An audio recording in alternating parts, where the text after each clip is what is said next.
सुभाष कार्यक्रम, इसका उत्साह हमारे मन में निश्चित है।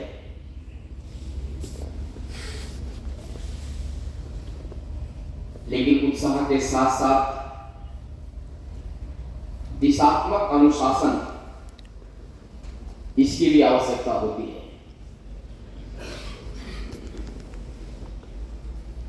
इसीलिए हम इस सभागार में उद्घाटन सत्र में विद्यमान हैं और इस उद्घाटन सत्र में मंच पर उपस्थित अपने विभाग के माननीय विभाग संघचालक जी, आदरणीय राजकुमार जी भाई साहब, आज के कार्यक्रम की अध्यक्षता कर रहे हैं। ज्योतिष के क्षेत्र में पूरे देश में भिन्न भिन्न स्थानों पे जाते हैं।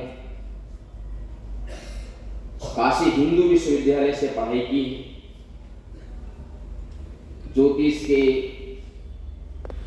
ज्ञाता ऐसे श्री सचिन शास्त्री जी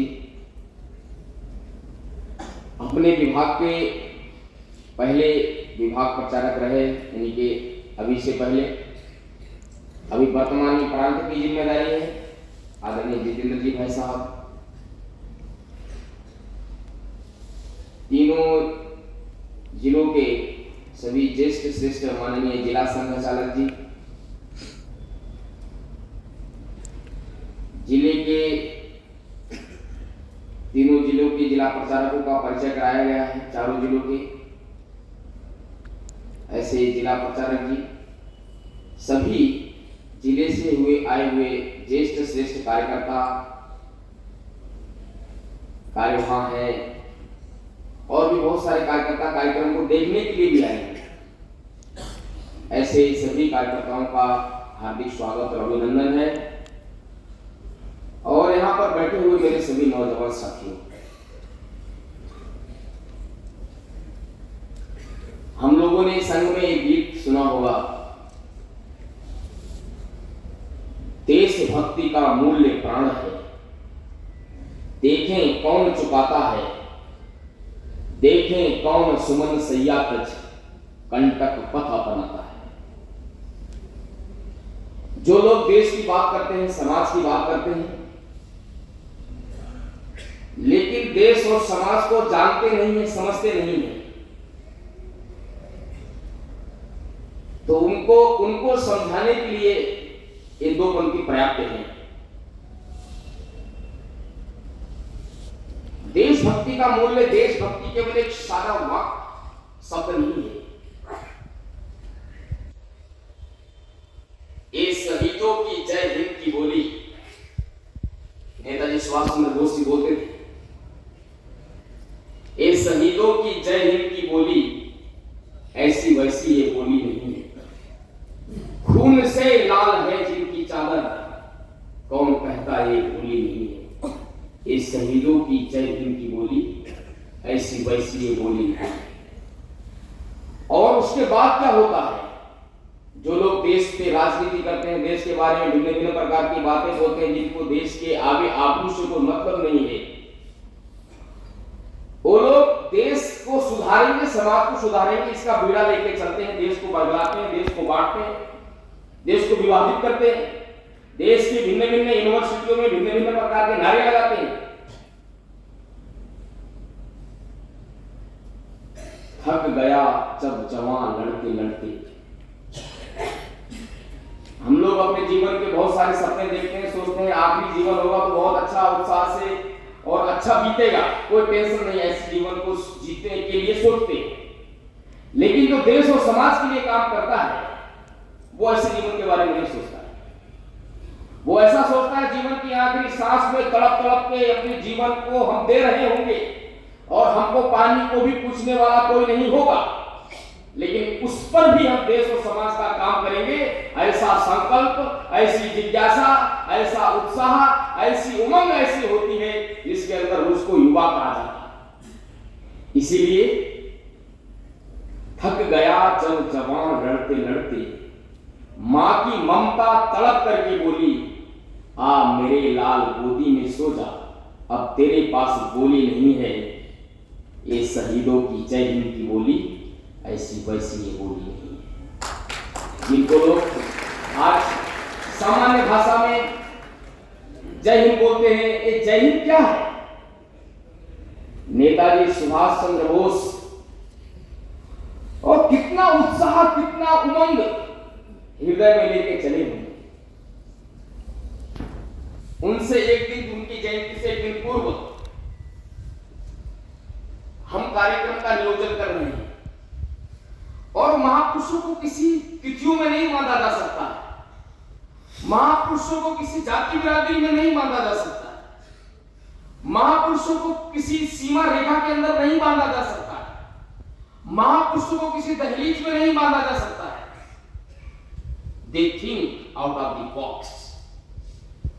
वो एक दहलीज के, एक सीमा रेखा के बाहर सोचते हैं, सोचते ही नहीं है, राष्ट्र निर्माण और देश का काम करने का संकल्प लेके निरंतर आगे बढ़ते रहते हैं और संकल्प से सिद्धि को प्राप्त करते हैं। ऐसे महापुरुष आज हम यहां पे सभी नौजवान साथी बैठे हैं। युवा का मतलब प्रश्न पूछने वाला नहीं, युवा का मतलब जो उत्तर बन के खड़ा हो जाए, युवा का मतलब सामान्य सपने देखने वाला नहीं, अपना पेट भरने का सपना देखकर जिंदगी जीने वाला युवा नहीं है। अपना पेट भरेंगे, अपना घर बसाएंगे, अपने वंश वृद्धि करेंगे, ऐसा सपना मनुष्य के साथ साथ पशु पक्षी भी देखता है। मनुष्यत्व में और पशुत्व में कोई ना कोई अंतर तो दिखना चाहिए। इसीलिए अपने साथ साथ राष्ट्र और समाज के हित के बारे में जो सपना देखता है, समाज और राष्ट्र के हित के बारे में सोचता है, वो युवा है। युवा यानी कि अपनी यौवनावस्था को किसी एक के पास लुटा देने वाला सिर्फ नहीं, किसी की याद में रोटी छोड़ देने वाला युवा नहीं। हम बहुत सारे लोगों को देखते होंगे, सुनते हुए, कहते हुए, जो खतरों से भी लड़ जाए, जो संकल्प लेके आगे बढ़े,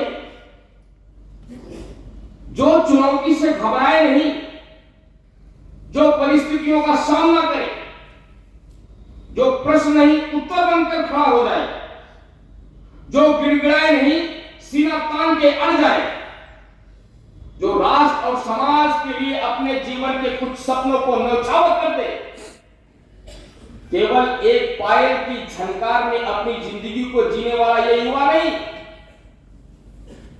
राष्ट्र हित और समाज के हित में अपने सपनों को भी समर्पित कर देने वाला, जो खतरों को मोल ले सकता हो, परिस्थितियों का सामना कर सकता हो, जो डटकर मुकाबला कर सकता हो, राष्ट्र और समाज के हित के लिए एक धड़कती हुई ज्वाला जिसके हृदय में विराजमान हो, समाज के लिए अपने जीवन को समर्पित कर सके, राष्ट्र की जहां आवश्यकता, देश की जहां आवश्यकता पड़े तो अपने आप को वहां खड़ा कर सके, अपने जीवन से हजारों नौजवानों का आह्वान कर सके, राष्ट्र और समाज की सीमा की सुरक्षा के लिए अपनी जिंदगी को भी दे सके, सागर की धारा को जो मोड़ दे, वायु के वेग को जो मोड़ दे, हवाओं के रुख को बता दे कि नौजवान इधर चलता है उधर हवा चलने लगती है, जिधर नौजवान चलता है उधर धारा बहने लगती है, जिधर नौजवान चलता है उधर सपने पलने लगते हैं, जिधर नौजवान चलता है वहां की धरती कांप उठती है, जिधर नौजवान चलता है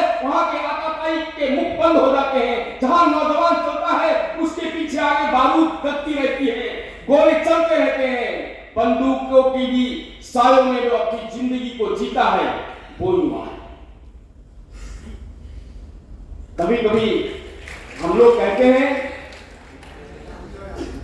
नजर को बदल दो तो नजारे बदल जाएंगे, समझ को बदल दो तो सितारे बदल जाएंगे, कश्ती को बदलने से क्या फायदा, धारा को बदल दो तो किनारे बदल जाएंगे, धारा को बदल दो तो किनारे बदल जाएंगे, ऐसा संकल्प लेके चलता है वो युवा है। और नेताजी सुभाष चंद्र बोस 1914 में आईसीएस की परीक्षा को पास करने वाले,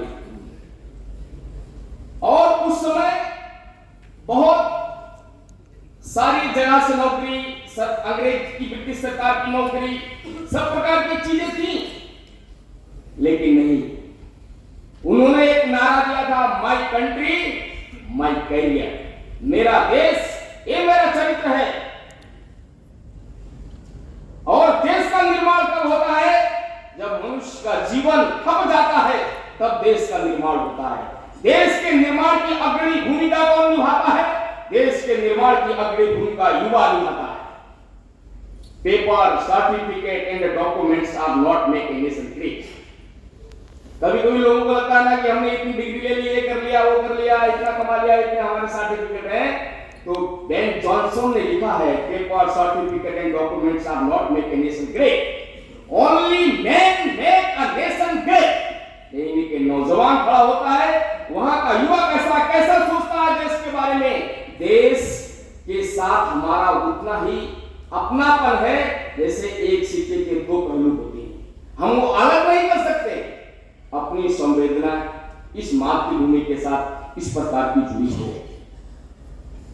नेताजी सुभाष चंद्र बोस ने उस समय चाहते तो अरबों खरबों की संपत्ति उनके कदमों के नीचे हुई थी, लेकिन सब कुछ हटाकर राष्ट्र के लिए, समाज के लिए भारत मां गुलामी की जंजीर में जकड़ी हुई है, इसके लिए मैं अपने जीवन का कुछ हिस्सा दे पाऊं तो निश्चित है हमारा जीवन सार्थक सिद्ध होगा।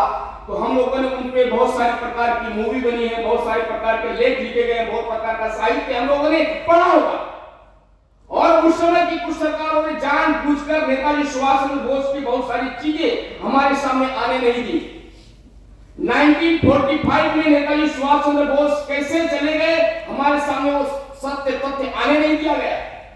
नेताजी सुभाष चंद्र बोस एक ऐसे युवा थे, ऐसे जुझारू व्यक्ति थे, ऐसे जीवन जीने की अभिलाषा थी, राष्ट्र और समाज के लिए काम करने का ऐसा भाव था कि उस समय महात्मा गांधी से भी ज्यादा प्रसिद्धि किसी को मिल रही थी तो नेताजी सुभाष चंद्र बोस को मिल रही थी। और उस समय के तथाकथित राजनेता जो केवल सत्ता और इत्यादि बहुत सारी बातों को चाहते थे, वो मन में रहता है जीवन में, उन्होंने नेताजी सुभाष चंद्र बोस को कैसे धीरे धीरे साइड करने की कोशिश की। एक सभा होने वाली थी, एक तरफ महात्मा गांधी की सभा थी और एक जगह नेताजी सुभाष चंद्र बोस जी की सभा थी। उस समय के तथाकथित डिप्लोमेट्स ने तय किया कि आज महात्मा गांधी की सभा मत रखो, नहीं तो बदनामी हो जाएगी, क्योंकि इस समय देश और पूरी दुनिया एक युवा को चाह रही है, वो युवा है नेताजी सुभाष चंद्र बोस। और महात्मा गांधी की सभा में संख्या कम आएगी तो बदनामी होगी। ऐसे युवा थे नेताजी सुभाष चंद्र बोस। और हम लोगों ने पढ़ा होगा कैसे देश बदलकर दूसरी जगह पहुंचे, आजाद हिंद फौज का गठन करके राष्ट्र के लिए कैसे युवाओं को लगाया, कैसे लोगों को प्रेरित किया और नारा दिया। हम सब लोगों ने सामान्य बहुत अच्छा नारा कक्षा 6, 7, 8 में पढ़ते हैं, तुम मुझे खून दो मैं तुम्हें, ऐसा नारा देने वाले नेताजी सुभाष चंद्र बोस। आंखों में बहुत प्रकार के सपने होंगे, लेकिन सारे सपनों को किनारे रखे, राष्ट्रहित ही जिएंगे, राष्ट्रहित मर जाएंगे, ऐसा सपना लेके चले। ऐसे थे नेताजी सुभाष चंद्र बोस। और उनके बारे में बहुत सारी प्रकार की चीजें उपलब्ध है, हम पढ़ सकते हैं, देख सकते हैं। और उनकी जिंदगी को हम समझें और उनके साथ साथ आने वाली पीढ़ी को भी वो जिंदगी समझाएं, इसकी आवश्यकता कहीं ज्यादा। और दूसरे महापुरुष की जयंती हमने मनाई, स्वामी विवेकानंद, 12 जनवरी। कैसा जीवन था, और ये जीवन कोई ऐसे जीवन नहीं थे जिनको उस समय के कुछ लेखकों ने लिखा है अनपढ़ लोग थे, ये बेकार के लोग थे, कुछ नहीं किया तो देश के और समाज के काम के लिए आ गए, ऐसा नहीं, सब गलत लिखा है। कैसा जीवन था, 1884 में वेस्टर्न फिलोसॉफी से स्नातक किया था, लाखों करोड़ों अरबों रुपए उनके कदमों के नीचे होते, लेकिन सब कुछ छोड़कर उनको लगा आज भारत की संस्कृति का लोग दुनिया में मजाक बनाते हैं, भारत मां को अपमानित करते हैं, और ये भारत का अपमान और नौजवान चुपचाप बैठा है। ये नहीं हो सकता है। तो स्वामी विवेकानंद ने अपने घर में भिन्न भिन्न प्रकार की परिस्थितियों को छोड़कर, मां की आंखों में आंसू को छोड़कर, ठाकुर रामकृष्ण परमहंस की प्रेरणा से, उनके मार्गदर्शन से भारत मां का मान बढ़ाने का काम स्वामी विवेकानंद ने 1893 में शिकागो में जाके किया। और किन परिस्थितियों से वो शिकागो में पहुंचे थे हम सब जानते हैं। सब कुछ छोड़ लेने के बाद उनको सपना आया, उन्होंने कहा मैं शिकागो नहीं जाऊंगा। सपना आया तो अगले दिन उन्होंने कहा मुझे शिकागो जाना है। सपने में देखा ठाकुर रामकृष्ण परमहंस समुद्र की लहरों पर ऊपर है, कह रहे नरेंद्र तुम आओ, नरेंद्र तुम आओ। फिर किसी ना किसी प्रकार से स्वामी विवेकानंद शिकागो में पहुंचे। टिकट था वो भी गुम हो गया, कहां रुकेंगे कोई पता नहीं। सर्दी के समय वाशिंगटन पे पहुंचने के बाद सड़क के किनारे जहां लोग कूड़ा डालते वहां पे ऐसे चादर लोग भगवा वस्त्र था उनके पास, वो बैठ के कांप रहे थे। जो महिला कूड़ा डालने के लिए आई, देखा अरे तेजस्वी सन्यासी के कांपने शरीर कपता हुआ दिख रहा है। तो उन्होंने कहा कि महाराज जी कौन हो? उन्होंने कहा कि मैं ऐसे ऐसे करके यहाँ आया हूं, लेकिन मेरे पास कुछ भी नहीं है, जेब में पैसा नहीं, जो वहां का पास था वो भी गायब हो गया, और किसी ना किसी प्रकार से मैं यहां तक आ पाया हूं। तो फिर उस महिला ने संत के जीवन को समझा, क्योंकि सच्चाई और अच्छाई सामने दिख जाती है। तो उन्होंने स्वामी विवेकानंद जी को बुलाया, और स्वामी विवेकानंद जी को बुलाने के बाद उनका स्वागत सम्मान किया, भोजन इत्यादि कराया। लेकिन भोजन करने के बाद जब सोने के लिए स्वामी विवेकानंद चले गए, तो रात में मध्य रात्रि के समय जहां स्वामी विवेकानंद सो रहे थे वहां पर शिष्यों की आवाज आ रही थी। तो इन अंग्रेज दंपति ने देखा जिसमें स्वामी विवेकानंद सो रहे हैं वहां से रोने की आवाज आ रही है। तो पता चला इन्होंने दरवाजा खटखटाया कि कैसे जैसे बच्चा रोता है वैसे रो रहे। दरवाजा खटखटाया, स्वामी विवेकानंद जी की आंखों में आंसू थे, आंसू पोंछ कर उन्होंने कहा जी महाराज जी हमारे वजह से आपको कोई असुविधा हुई, कोई कष्ट हुई, कोई दिक्कत हुआ, कोई परेशानी हुई? तो स्वामी विवेकानंद ने कहा नहीं, आपकी वजह से हमें कोई दिक्कत नहीं हुई, लेकिन आज मैंने इतने प्रकार के व्यंजन खाए हैं और इतनी बड़ी हवेली में आराम कर रहा हूं, इतने अच्छे गद्दे पे सो रहा हूं, लेकिन मेरे को भारत मां की याद आ रही है, और भारत में रहने वाले करोड़ों करोड़ों लोगों को मैं याद करता हूं। अभी देखता हूं बहुत सारे लोग ऐसे हैं जिनके पास 2 जून की रोटी नसीब नहीं होती है, जो बड़ी मुश्किल से पढ़ पाते हैं, बड़ी मुश्किल से शरीर को ढकने के वस्त्र अपने जीवन में उपलब्ध कर पाते हैं, करा पाते हैं। ऐसे लाखों लाखों लोग हैं जिनको स्मरण कर रहा हूं तो मेरे को भारत का एक चित्र दिखाई देता है। वो भारत जो रो रहा है, जो भारत जो सिसक रहा है, वो भारत जो तड़प रहा है, ऐसे भारत को देखा हूं तो अपने अंदर के वेग को रोक नहीं पाया। मेरी आंखों में स्वतः ही आंसू आ गए और इतना रोए, बताते हैं कि वो तकिया था विवेकानंद जी का, वो काफी गीला हो चुका, यानी कि इस मिट्टी के साथ ऐसा अपना, यहां के पर्यावरण के साथ ऐसा अपनापन, यहां के लोगों के साथ ऐसा अपनापन, ये सब हमारे अपने तो हैं। इसीलिए हम लोग बोलते हैं स्वामी विवेकानंद जब भारत में आकर मिट्टी से लोट-पोट करने लगे और उनसे पूछा महाराज जी क्या कर रहे हैं? स्वामी जी ने कहा पहले इस मिट्टी से मैं प्यार करता था, अब मिट्टी का कण कण मेरे लिए तीर्थ स्थान बन गया है। ऐसा लगाव। और ये भारत एक केवल कंकड़ पत्थर नहीं है, भारत एक मां है, जैसे हमारे माँ से अपनापन होता है, उसी प्रकार इस माँ से भी अपनापन इसकी आवश्यकता है। स्वामी विवेकानंद ने युवाओं को आह्वान करते हुए बोला था, strength is the life and weakness is the death. और दुनिया में व्यक्ति 3 प्रकार की चीजें चाहता है। नंबर 1 हुकूमत, यानी कि सत्ता, यानी कि सब नहीं चाहते हैं, लेकिन दुनिया के लोगों के मन को अगर विभाजित करें तो अधिकतर लोगों का मन होता है सत्ता, हुकूमत। नंबर 2 शक्ति, ताकत, पावर। और नंबर 3 शांति, सुकून। और दुनिया में,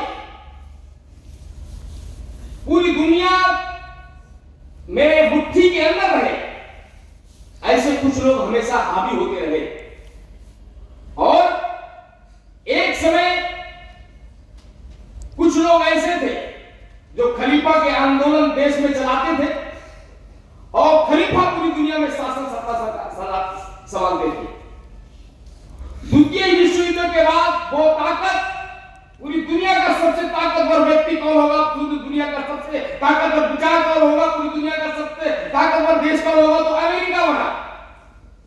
और आज हम सब देख रहे हैं पूरी दुनिया में एक शक्ति उभर रही है, वो है सत्य की शक्ति, वो है सच्चाई का साथ, वो है हम सबका सहयोग, हम सबका स्नेह है, हम सभी नौजवानों का साथ। उभरता हुआ भारत, बदलता हुआ भारत, शक्तिशाली भारत, सामर्थ्य युक्त भारत, नई नई खोज देने वाला पूरी दुनिया को भारत, पूरी दुनिया का सबसे बिगेस्ट वैक्सीनेशन देने वाला, पूरी दुनिया को सबसे अधिक फास्टेस्ट वैक्सीनेशन देने वाला देश, बदलता हुआ भारत, ये नई भारत, नए भारत के निर्माण में हम सबका योगदान है और हम सबका योगदान हो, ऐसा संकल्प लेने की भी आज आवश्यकता है।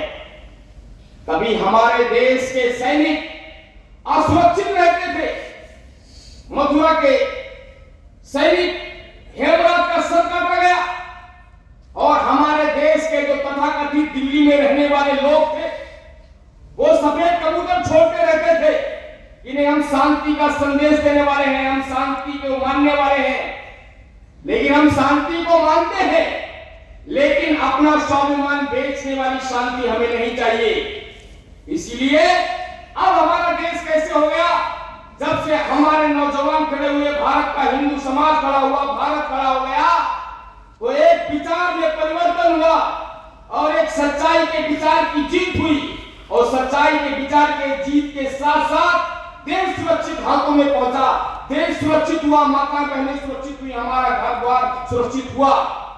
तो अब हमारे देश के जो संभालने वाले लोग हैं, सेना को संभालने वाले लोग हैं, उनको बोलते हैं उधर से अगर एक भी गोली आती है, इधर से इतनी गोली की बौछार करो कि शांति के कबूतर नहीं, अब तुम गोली को गिनो कि कितनी गोली भारत से आ रही है, एक भी सीना आतंकियों का बचने वाला हिंदुस्तान से नहीं है। ऐसा भारत बना हो गया। इसीलिए हमारे यहाँ कहा गया है, हम वतन के नौजवान हैं, हमसे जो टकराएगा वो हमारी ठोकरों से खाक में मिल जाएगा, वक्त के तूफान में बह जाएगा जुल्म सितम, आसमां में केसरिया उम्र भर लहराएगा, आसमां में केसरिया उम्र भर लहराएगा। ऐसा संकल्प लेके हम लोग बढ़े हैं, ऐसा संकल्प लेके हम लोग सब लोग चल रहे हैं। इसीलिए देश सुरक्षित हाथों में है। सुरक्षित जो नेतृत्व है, 18-18 घंटे काम करके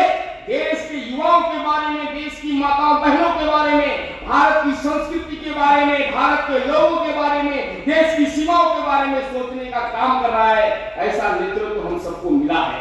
इसीलिए हम सभी नौजवानों से कहना है, एक बार हम सब लोग ताकत के साथ खड़े हो जाएं, एक बार करवट को बदले, सारा जग जयकार करने वाला है, और जिसके कदम चलते हैं वो कभी पीछे होता नहीं है। कदम निरंतर चलते जिनके श्रम जिनका अविराम है, विजय सुनिश्चित होती उनकी घोषित यह परिणाम है। काल चक्र के माथे पर जो पौरुष की भाषा लिखते, उनकी मृत्यु कभी नहीं होती, वो केवल करते दिखते। ऐसे संकल्प के साथ जो बढ़ते हैं तो निश्चित है जीत उनके कदमों में होती है। और स्वामी विवेकानंद ने युवाओं का आह्वान करते हुए जैसे कहा कि ताकत ही जीवन है। जो युवा होता है, गिड़गिड़ाता है, चिल्लाता है, अपने जीवन के सिर्फ सपने देखता है, उसको युवा ना मानते हुए जो साहस का निर्माण करता है, जो अपने अंदर राष्ट्र भक्ति का, समाज भक्ति का ज्वार लेके चलता है, देश और समाज के लिए जिसके एक कदम आगे होते हैं, स्वामी विवेकानंद ने उसको युवा कहा। और वो सारी ताकत युवाओं के अंदर होती है। हम जो चाहे, जैसा चाहे, जब चाहे वो कर सकते हैं। कुछ लोग लिखते हैं अरे कुछ नहीं होने वाला है, सब नेगेटिव हो गया, भाई साहब सब खत्म है, ये ऐसा कुछ भी नहीं है। जो होता है होने दो, ये पौरुषहीन कथन है। हम जो चाहेंगे वो होगा, इन शब्दों में जीवन है। ऐसा संकल्प लेके जो चलता है वो युवा होता है। उन अंधेरी रातों में जो हमारे लिए सपने देखते थे, देश की आजादी के लिए सपने देखते थे, जो लोग चुप रह के भी देश के लिए काम करते थे, जो लोग सामने आके देश के लिए काम करते थे, उन्होंने कभी नहीं सोचा तो देश स्वतंत्र हो जाएगा तो हम कुछ बन जाएंगे। केवल एक सपना था कि भारत के लिए अपने जीवन को लगाना। भारत माँ की आंखों में आंसू है, उस आंसू को समाप्त करना। भारत माँ गुलामी की जंजीर में जकड़ी हुई है, वो गुलामी की दास्ता की बेड़ियों को काटना। इसके लिए जिन लोगों ने अपने जीवन को खपाया, 23 साल के भगत सिंह, मदन लाल धिंगरा, 20-21 साल के युवा, विनायक दामोदर राव सावरकर, वीर सावरकर की 2 जन्म की काले पानी की सजा, मदन लाल धिंगरा, राम प्रसाद बिस्मिल, ऐसे कितने क्रांतिकारियों का जीवन। पूज्य बाबा साहब अम्बेडकर जिन्होंने संविधान बनाने में राजेंद्र लाहिड़ी, गुरु गोविंद सिंह जी के चारों पुत्रों का बलिदान, इन सबका एक बार आंख बंद करके स्मरण करेंगे तो हमारे देश में ऐसी एक बड़ी लंबी श्रृंखला है जिन्होंने पुष्प नहीं चढ़ाए हैं, अपने जीवन को भारत मां के चरणों में चढ़ाया है, अपना सब कुछ समर्पित किया है। और किसके लिए? हमारे लिए, युवाओं के लिए, आने वाली पीढ़ी के लिए, इस देश के लिए, अपने लिए नहीं। और वो अंधेरी रातों में सपने देखते थे तो सपने में भी यही सोचते थे कि सांस है जब तक ना रुकेंगे कदम, चल पड़े हैं तो मंजिल को पा जाएंगे। जान प्यारी नहीं है वतन से हमें, मरते मरते सभी को बता जाएंगे। वो जवानी जो फूंको जलाती नहीं, जो वतन के लिए रंग लाती नहीं, दाग लेकर गुलामी का क्यों हम जिए, सोचकर रातों की नींद आती नहीं, सोचकर रातों की नींद आती नहीं। ऐसा संकल्प लेके चलने वाले नौजवान थे। रंग दे वसंत की चोला, इनकलाब जिंदाबाद, भारत मां की जय कहते कहते जो फांसी के फंदे को चूम गए। आइए हम सभी नौजवान साथी इस उद्घाटन सत्र के अवसर पे ऐसा संकल्प लें, इस मिट्टी के साथ हमारी संवेदना जुड़े, यहाँ की प्रकृति, यहाँ की संस्कृति, यहाँ के लोगों के साथ हमारी संवेदना जुड़े। और संवेदना जुड़े ही नहीं, संवेदना के साथ साथ हमारी सोच ऐसी बने, और सोच ही नहीं, हमारा एक कदम राष्ट्र निर्माण के लिए आगे बढ़े। ऐसा सोचना ही नहीं है, करना है ऐसा जीवन। और राष्ट्र के लिए अगर इस जिंदगी को अगर हम न्यौछावर कर सके तो जो नौजवान पढ़ाई लिखाई करने के बाद 1 साल 2 साल संघ में प्रचारक के नाते, कार्यकर्ता के नाते, विधि संगठन में कहीं ना कहीं दे सकते हैं, ऐसा ताल ठोककर, सीना तान कर ऐसा संकल्प लेंगे तो इस राष्ट्र का पुनर्निर्माण जो हो रहा है तो हमारी भूमिका सुनिश्चित होने वाली है। कोविड की हमने लहरों में देखा, भारत की तरफ पूरी दुनिया एक उम्मीद लगाकर देख रही है। और हम लोगों ने जो वैक्सीनेशन दिया पूरी दुनिया को, पूरी दुनिया की सांस में सांस आ पाई। और इस बड़ी संख्या वाले, जनसंख्या वाले देश को संभालने का काम जिन नेतृत्व ने किया, उनका बहुत बड़ा आभार है। लेकिन अभी भी हमारे देश में बड़ी मात्रा में अच्छे नौजवानों को तर्क सहित, जो लोग जेएनयू में और कुछ जगह बैठकर कहते हैं भारत के टुकड़े होंगे इंशाअल्लाह इंशाअल्लाह, और हम लोग चुपचाप बैठे रहेंगे, केवल अपनी जिंदगी के बारे में सोचेंगे तो काम चलने वाला नहीं है। इसीलिए तकनीकी के क्षेत्र में काम करने वाले नौजवान चाहिए, रिसर्च के क्षेत्र में अच्छी अच्छी चीजों को निर्माण करने वाले युवा चाहिए, और हम ऐसे लोगों को प्रेरित करें।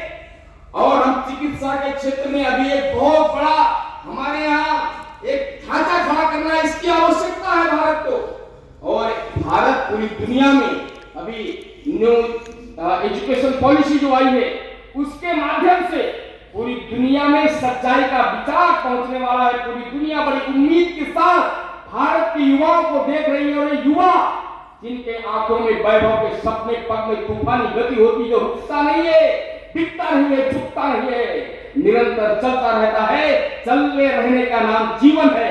जो रुक गया वो मृत्यु है। अच्छा सोचता है वो जीवन है, नकारात्मक सोचता है वो मृत्यु है, जो प्रश्न है वो मृत्यु है, अच्छा काम करना एक जीवन है। इसलिए ऐसा संकल्प लें। आज हम इस कार्यक्रम में आए हैं, समाज, देश, राष्ट्र के लिए कुछ करने का संकल्प, धर्म के लिए कुछ करने का संकल्प लेके जाएंगे तो निश्चित है हम अपने देश में कुछ ना कुछ राष्ट्र के निर्माण में अपना योगदान दे सकते हैं। और एक उभरता हुआ भारत पूरी दुनिया का फिर से मार्गदर्शन करने वाला है। हम जानते हैं जहां जहां देश से आतंक की लहरें उठी थी, वो सारे देश के हाल कैसे हो गए, वो लोग कहां हैं, उनका आता पता ही नहीं है। बस भारत की तरफ वो फिर से देख रहे हैं, एक उम्मीद और आशा के साथ देख रहे हैं। इसलिए अपनी सोच, अपनी शारीरिक क्षमता, अपना मन, अपनी बुद्धि, अपना विचार उस प्रकार से बनाए और इस मिट्टी के साथ रमने का, जीवन की आखिरी सांस तक रमने का संकल्प लेंगे तो हमें लगता है आज का यह कार्यक्रम सार्थक सिद्ध होगा। इसलिए हमारे यहाँ कहा गया है, अब दिल्ली भी कहती है कि वक्त आ गया, अब दिल्ली को साफ साफ कहना होगा, देश प्रेम की धवलधार में हर मन को बहना होगा, जिसे तिरंगा लगे पराया मेरा देश छोड़ जाए, हिंदुस्तान में हिंदुस्तानी बनकर ही रहना होगा। ऐसा संकल्प लेंगे और एक भारत माँ के चरणों में ध्यान करेंगे कि तेरी मिट्टी में मिल जावा, कुल बन के मैं खिल जावा, बस इतनी है दिल की आरज़ू। ऐसा संकल्प लेके जाएंगे तो निश्चित है हमारा जीवन सार्थक सिद्ध होगा। भारत माता की जय।